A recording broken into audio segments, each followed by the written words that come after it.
Okay, so welcome back to part 43. In the last part I did I beat Vamdemon, and in between this last part and this part I did grind my team all up to level 30,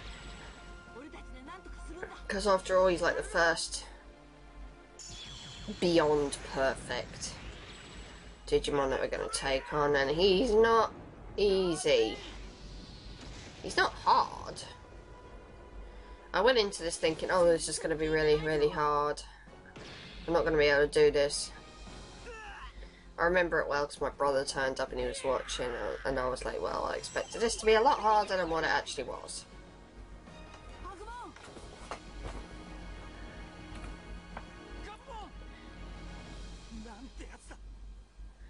You didn't need to wait so long to say that.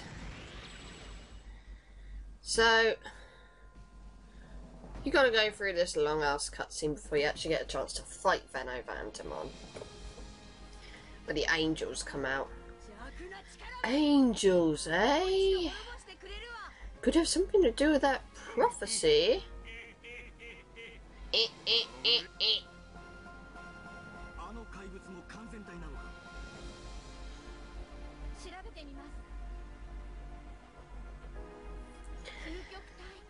So now Kashiro's like looking at possible hints that could help.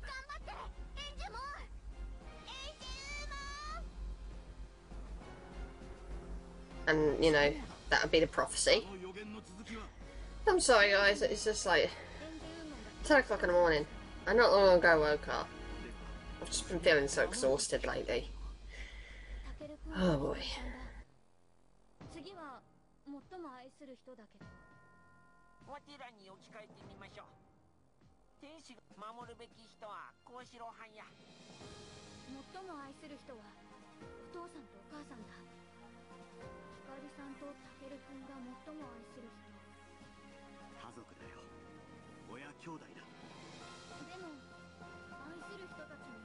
Yeah, this could go on for a bit.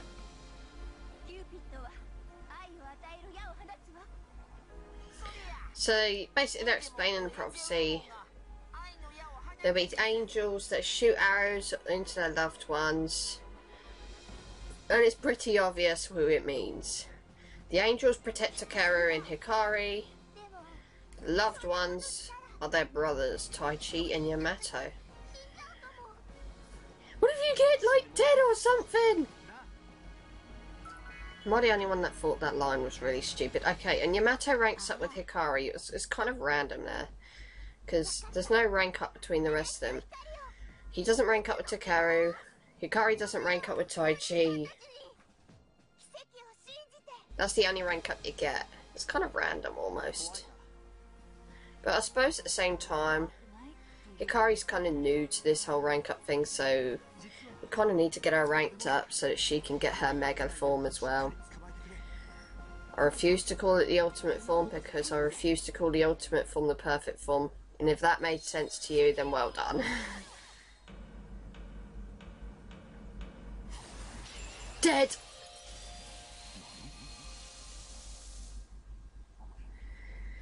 Of course they're not dead. But somehow it triggers this evolution where they actually become their mega forms. So that's why I kind of said that it doesn't really matter about Taichi and Yamato's Kazuno ranks as much, because they always get their mega forms. Always. Obviously you need to rank them up with the team anyway so that the rest can get their mega forms, but you don't need to worry about not getting their mega forms, because it's part of the story. So, well, what can I say about their mega forms? They're kind of cool, I guess. So we've got Metal Garurumon and War Greymon.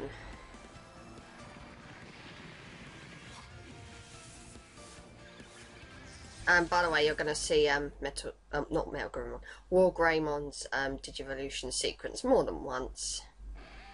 More than twice, actually. I don't know, but this game must have been in love with the War Greymon evolution sequence. So, we have 2 Megas now. We should be able to stand up to this guy quite easily. Now, probably worth pointing this out. It's a bit late me pointing it out now, but it's worth pointing it out anyway. Make sure Yamato is in your party. Because if you don't, you won't get to use Metal Garurumon in this fight. Which sucks. I also highly recommend having Angelwomon because of the healing ability. That'll make this fight a piece of piss. Well, it should do, provided you've leveled up enough. I'd say level 30 is pretty much good enough. I got through this with not too much difficulty. And I still got Yamato on computer. And Angelwomon. Why do I call him Yamato? It's Metal Garurumon. But yeah, I flipped them over to the computer purely because I find it easier. It's when I'm grinding. So that's why that is. But nonetheless, they're back in my control. Let's see what this move does. Oh, right in the groin. Yeah, Vamdemon has the 1000 HP restore ability, but unlike Etamon, it's nowhere near as annoying. This is actually kind of tolerable because we actually dishing out quite a lot more damage. I'm probably going to be ending up sticking with the missile ability for Metal Garurumon because it uses up like only 8 SP. And I think it's about time that healing ability kicked in. Good girl. That's probably all she's only ever going to be doing in this fight. It's just healing these 2 up because they're the ones that's going to be dishing out the damage. There are abilities that you can pop onto them to make things a little bit more, well, easier or fun, whatever.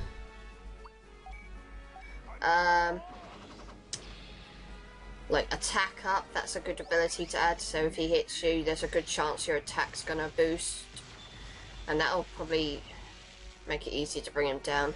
And that's actually what I put on War Greymon, by the way. Counter's another good one to consider. But the main thing you want to do here is like load up your team with defense. Make things so much easier. I'm mostly going to be using the Flame Tornado to attack because that, I don't know, doesn't get through as much SP.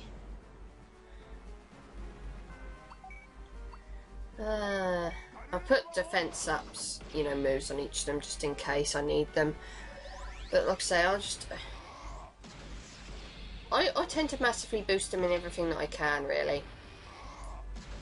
And yes, Vamdemon can attack twice a turn.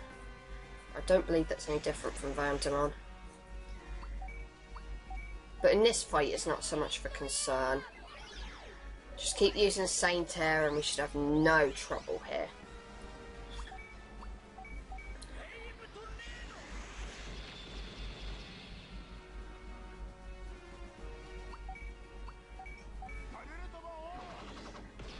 And like I say, it is important to make sure that you've got Metal Garurumon switched into your party, because if you don't, you lose out the chance to have him in the fight, and that'll make the fight much more difficult, because ultimates are strong and all, but they're not as strong as these guys. And I love the fact that War Greymon's attack just keeps boosting. That's working out so great. Like I say, these 3 are the ones you want in this fight. You don't want anyone else. Unless you're really, really a big fan of them and you've leveled up, like, quite a lot. More than what I have. I'm roughly around level 30. So, that should give you a rough estimate. If I say at level 30, make sure that you have Metal Garurumon in your party, then that says it all, really.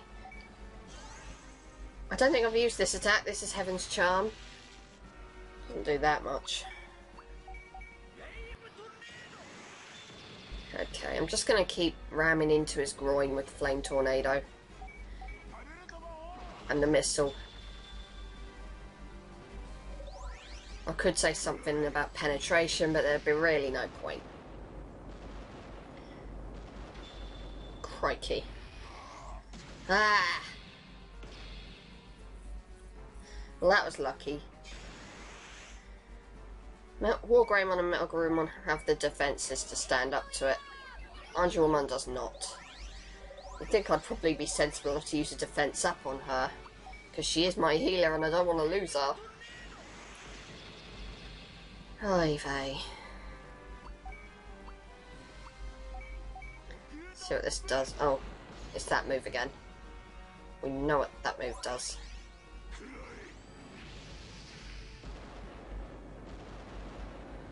See, I don't really want to use too much SP in this fight. And there is a good reason for that. Go with the arrow. The arrow does a fair bit of damage. Not an enormous amount, but something, isn't it? Whoa. That's what happens when you use an attack up, man. Boost an attack every time you get hit. Well, not every time, but a lot of the time you get hit. God, if it did that every time you got hit, you'd be unstoppable.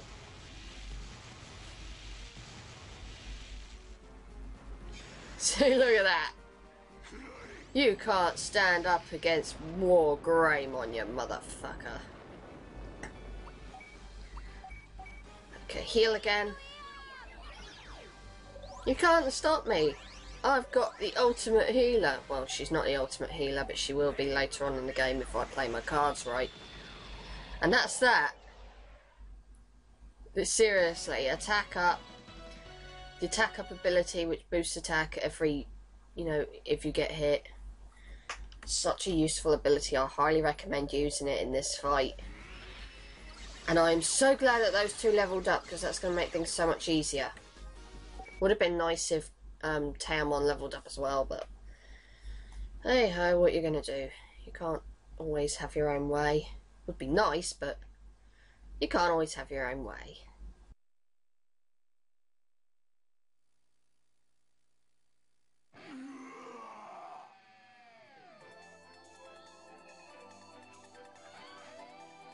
Anyway, in the anime, this weird looking face appeared in Vamdemon's crotch area. And it's ugly as sin. Imagine having a face in your crotch. And we get to fight Vamdemon again, which is why I'm so glad that Agumon and Garbumon leveled up. Would have been nice if Taemon had leveled up as well, because when they level up, their stats will like return to normal, like full SP, full HP.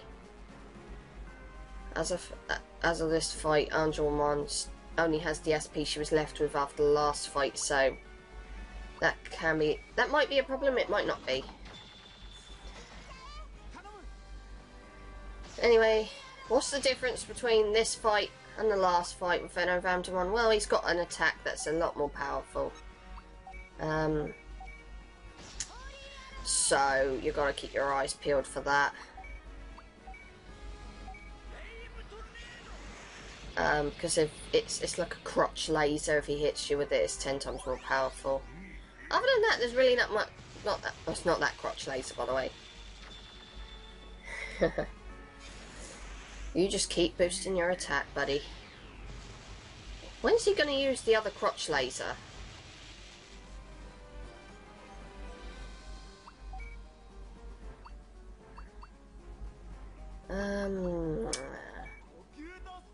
It should be fine. I've got healing powers, motherfucker. See, the fact that he restores 1,000 HP per turn isn't really that much of an issue. With Etemon, it was like everything. There's the crotch laser. It friggin' hurts. Does a ton of damage. So, good thing I've got my healer on hand in this fight.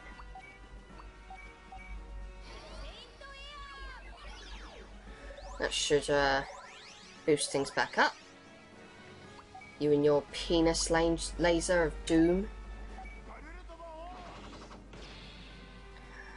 Oh.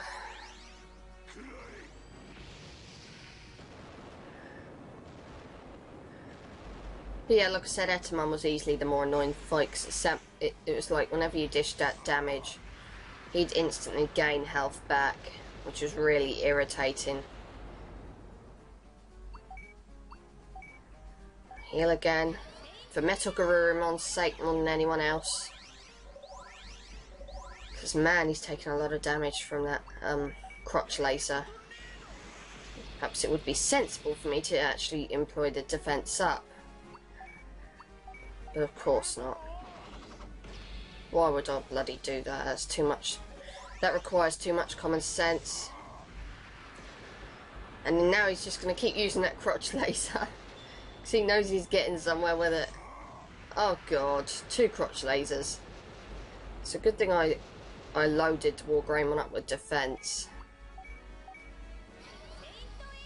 Really? All you're going to be doing, Angelomon, is healing. I need you. Well, that's good. I swear it seems to be like the attack you choose. It's random every time, but if you pick a particular attack, your teammate will end up using the team action. And I'll just refill them SP because just in case.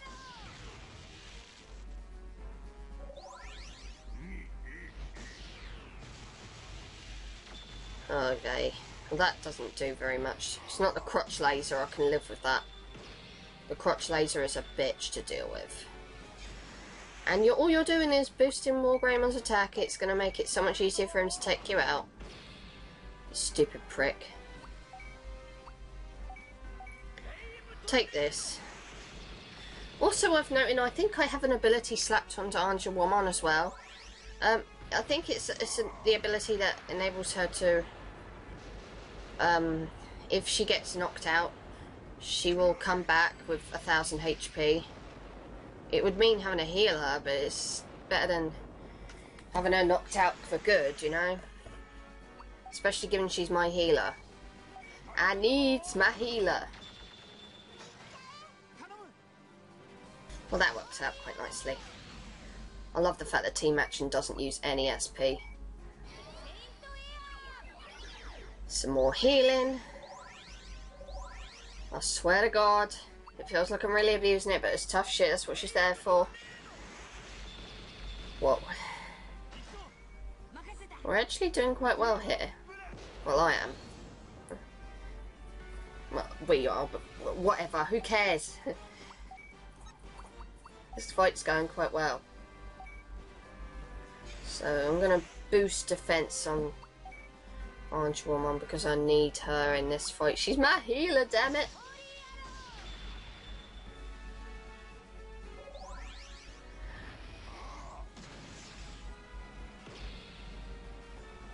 Okay. I love the fact that when the attack misses, Wargreymon can still get an attack boost. That works out really nice. Okay.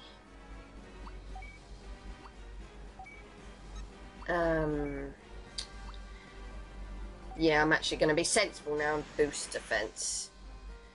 Wargreymon doesn't really need it. He's taking those hits quite well. But the other two aren't, so...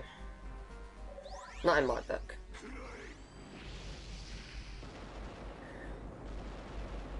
Oh, Jesus. All you're doing is just making it harder for yourself. With all that extra attack under Wargreymon's belt. And heal. Nah, nah, nah, nah, nah, you can't beat us. I have a healer.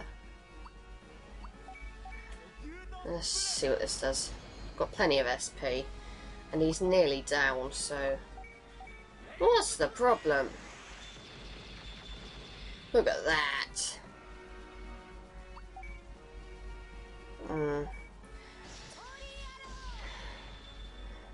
You don't stand a chance against us. And another defense up, I think, would be a good idea. Alright. That should make it easier for you to deal with any crotch lasers should this guy decide to do so. And yeah, you just continue attacking. Because, you know, attack up. You're going down. Maybe the Gaia Force does deal more damage, but in all honesty, I prefer the Tornado. I don't know what it is. It's the fact that it uses less SP, and I don't know. I just think it's a cool move. It's ramming right into his crotch.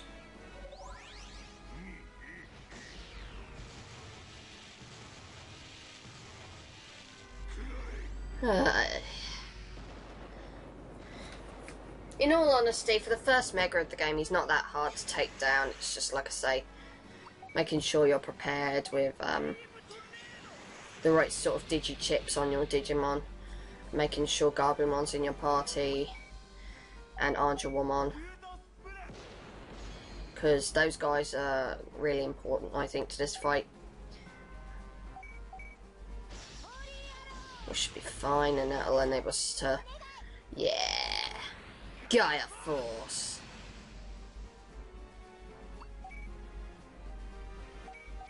What the hell not? We're nearly done. In fact, we are done. Fuck you. That's it! Vamdemon is defeated. He's not going to be making a comeback. Ever. Not ever. You won't be seeing him again at all in this game. Not ever.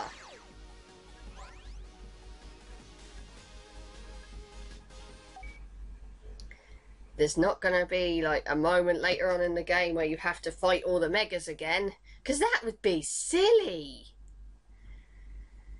Oh well. For the time being, ladies and gentlemen, that is it. That is the Vamdemon. That is the Vamdemon arc completely finished. We have taken out Vamdemon. He's dead. Done for. We've saved the human world! And it looks like a fucking state now. So without further ado, like I said, that is the end of that arc. It was one of the longer arcs in the anime, if I remember rightly. So I'm kind of glad that it's come to an end. So we can get on to the next arc. And that's going to also be quite a lengthy one. This is Plotmon. She's the rookie form of Tailmon, but you're not going to really see her in this playthrough, because I believe in the next part onwards she's Tailmon right from the get-go. And the kids reunite with their parents. Awkward reunion.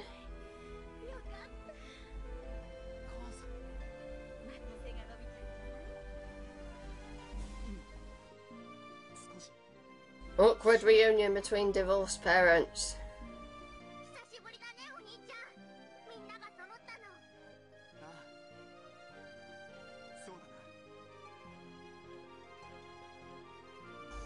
And while that's going on, you know, more talks among the kids. We've taken out all the evil now. Vamdemon was like the other evil I'm presuming that they were on about in service, so we've done our jobs. Well, I already said there's going to be another bloody arc, so what's the point in even trying to hide it? There's more evil.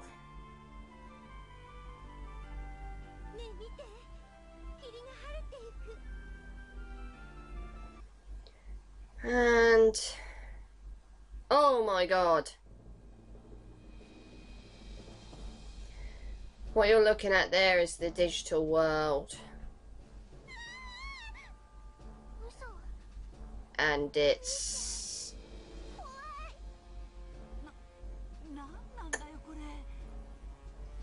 fucked beyond belief.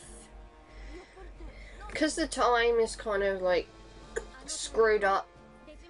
And we'll continue, like, the real world and digital world. Years have passed since they've been there.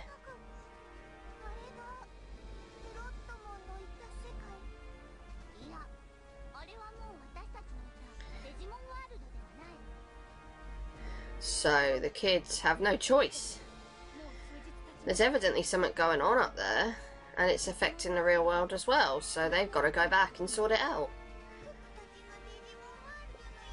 God, these kids can't catch a break. Poor fuckers.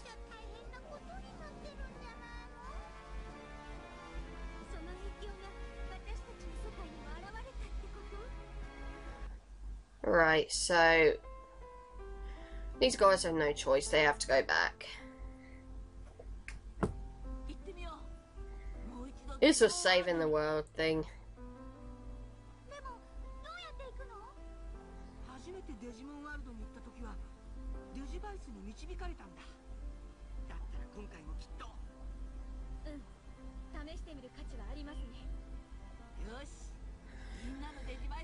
So at least the kids are all in agreement.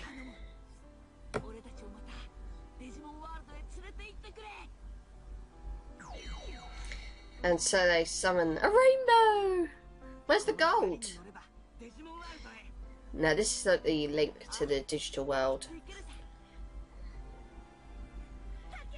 But before they can jump in, the parents obviously have to make their, or we don't want you to go sort of plea. Well, Takara's mother does anyway. Can't say I blame her.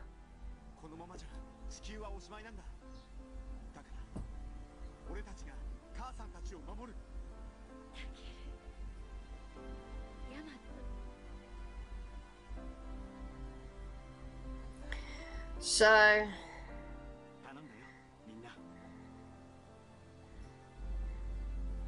yeah. The other parents seem to be a little bit more accepting of the fact that this has to happen.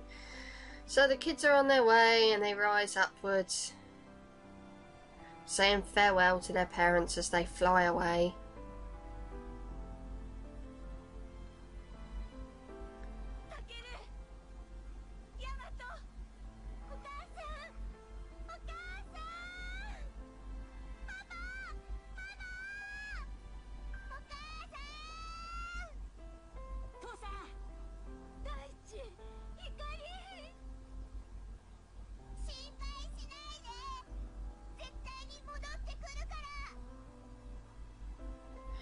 And that brings this up to a conclusion. Kind of bittersweet, but at the same time, they go knowing that their parents love them. How cute! Anyway, with that being said, I'll see you in the next part, where we begin the next arc.